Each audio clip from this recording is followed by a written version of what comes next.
So for all you new viewers in here, my name's koN. I've been playing Arena Valor on the Switch, and I would say I'm one of the top mid laners in this game. And just recently, like a lot of my viewers and stuff, asked me to do commentary while I play, and also like tips and tricks on like what they could do better, just like basic little tips and just to get better at the game in general. So I think starting today, I'm gonna start doing more commentary while I play. I'm gonna try and explain everything that I do and why I do them, and also I'll try and like I'm really bad at video editing, but I'm gonna try my best and come out with guide videos on builds, tips around the map, stuff like that. Just overall general guides to help like new players and experienced players just overall get better. So Welcome to Arena of Valor. got an awesome host from Cynical Fate, passing it on to you. Thanks a lot, bud. Appreciate it. Thank you, Fate, for hosting Leo, and then thank you, Leo, for hosting me. Passing the love. Alright, so normally on this guy, I like to skill my R, which is my fireball. It does a lot of damage to a single target unit. And it also does a really good slow. And the reason you really want to take that ability first in lane is because if you're playing against someone who's ranged, let me just see who followed here. Cynical Fate, thanks a lot, man. Appreciate it.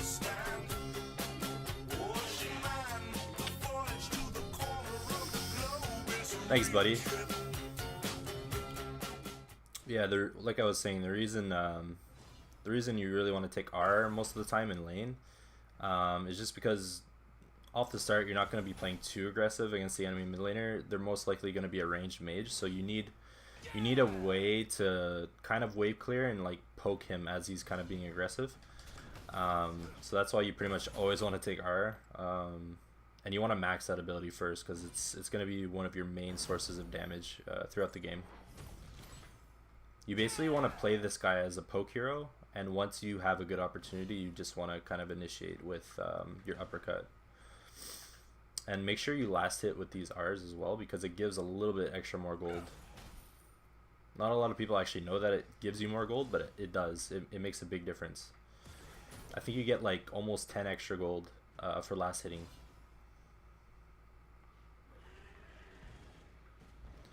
And 10 gold doesn't seem like much, but when you think about it, one creep wave, that's like 30 gold.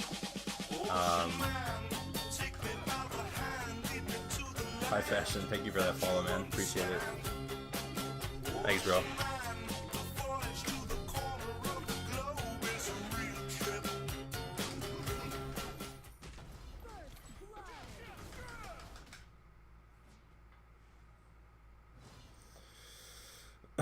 Thank you for that follow, dude.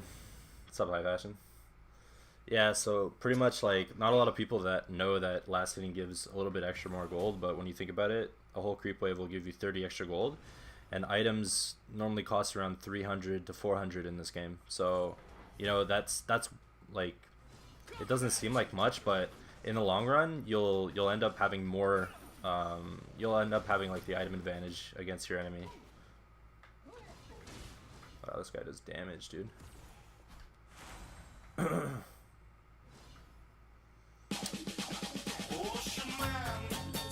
Go.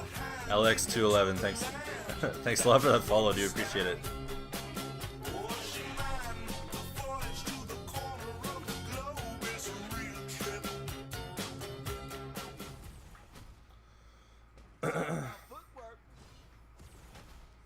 Since this guy can out trade me right now, I'm just gonna play back and try and last hit. So now I'm gonna start roaming just because you normally want to follow your enemy mid laner. Like you pretty much always want to follow, just because you need to keep the same pressure that he's putting on your teammates. I'm gonna try and uppercut this guy. Oh no, I missed the slow. He turned around on me. Yeah, you just want to kind of apply the same pressure. Like, because I rotated with my enemy mid laner there, we ended up getting a kill and not dying. But if I didn't rotate there, both my teammates probably would have died, and we wouldn't have secured a kill. So it's really important to always follow your enemy mid laner, like every opportunity that you get. If you see he's like trying to fast clear a wave and like trying to rotate to another lane, try and like do the same. Like wait for a good moment to clear your wave, and then just like rotate with the enemy mid. It's always the best thing to do.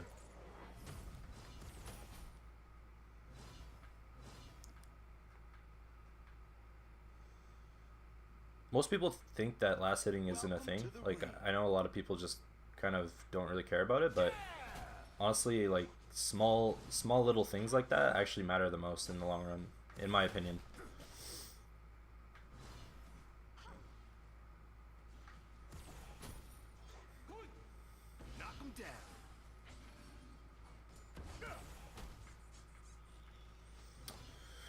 So there might be a big team fight mid. We should probably start grouping and trying to get Abyssal Dragon right now. Try and like force them to try and fight us. I think we're pretty far ahead. We have 4 kills to 1 right now. And we also have 2 towers and they have no towers. So we have like a really big gold swing this game. I think we should be forcing objectives right now, or at least forcing team fights.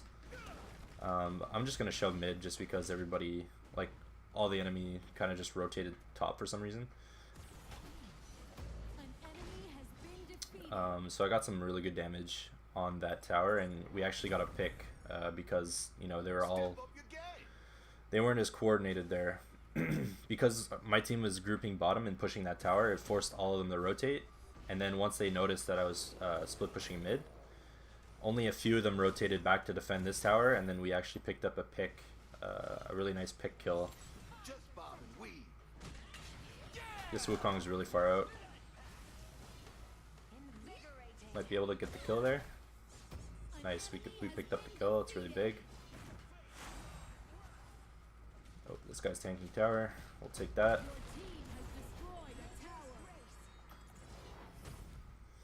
So overall, this game's going pretty well.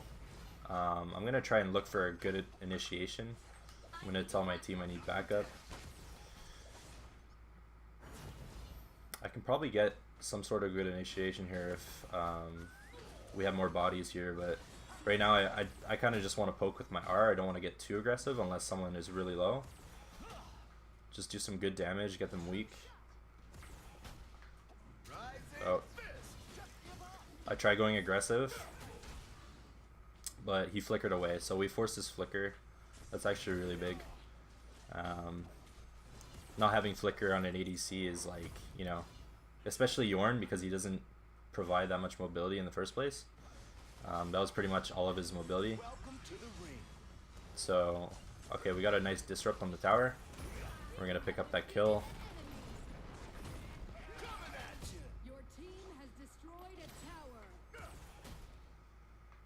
So right now, all I want to be doing right now is just keeping up pressure on the enemy, kind of just poking with my R, doing some good damage, and we have some really good sustain from Pura there. So we can keep playing aggressive like this all we want, but I think the play right now would be to go like fall back and just get Abyssal. I think that would be the smartest play right now.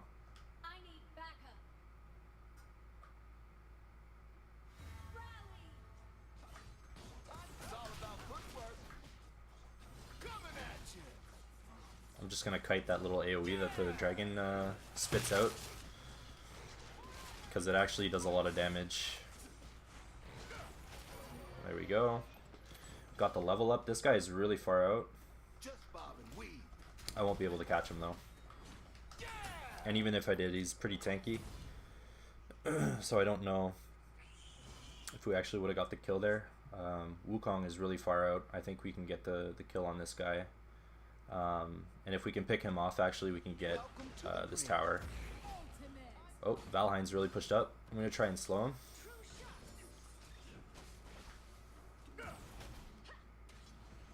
Oh, can we get a stun? I'm going to flicker behind these guys. Pull them back.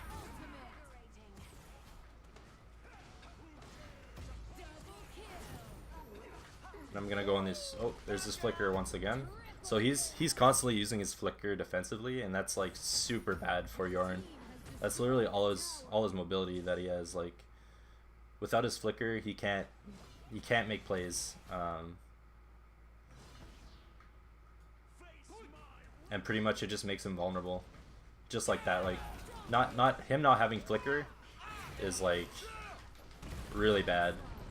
That's why Yorn isn't picked too much over other ADCs. It's just because he doesn't offer too much mobility, and you constantly find yourself in like bad situations like that, and you're always forced to use your flicker defensively, and that's not really how you want to use your talents a lot of the time. Is like it's just not worth it. I'm gonna slow his Valheim. Oh, I didn't get it. If I get the slow, I'm gonna go in for uppercut. Oh, he stunned me. I'm just gonna, since I'm a little low, I'm just gonna fall back and go shove that top lane so we can get some more tower gold. I'm gonna help this guy with his red.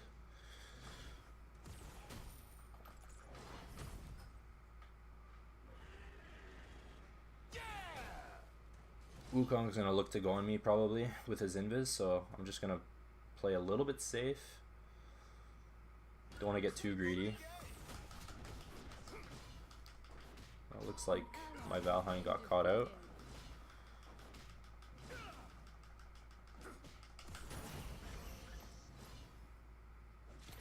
And we'll get Abyssal once again.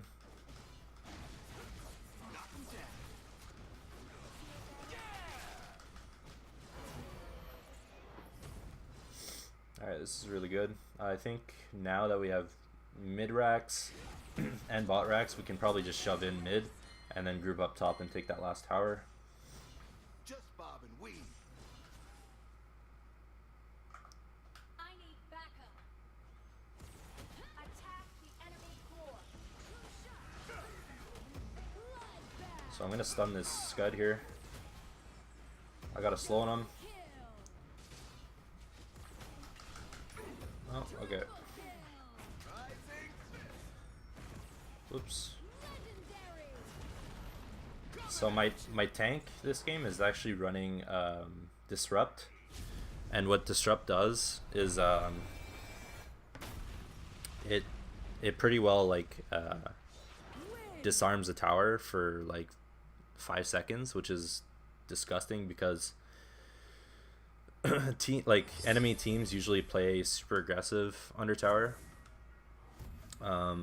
You know, they'll be really far up thinking that they're safe, and you know, like they got a tower under them, and like if the enemy team dives, then you know this tower is just gonna kill them. But when like when your tank actually runs Disrupt, like you can actually really punish the enemy team if they're playing like super aggressive under tower. You could just literally Disrupt and dive them and kill them all and like win the game. So I think Disrupt is like if tanks aren't running Disrupt, like you should really try it if you play tank. I think you could literally outplay you could seriously outplay like the enemy team. I think it's super strong. It's unpredictable, and like I said, you could really punish enemy teams that play super aggressive under tower. And it's really good for taking racks. You know, if your team's struggling taking racks, and like, you know, the enemy team has really good wave clear, and like they're constantly clearing your minions, and you know you don't have minions to push tower, well you could, you know, you can just get in there and Disrupt and try and take a quick racks.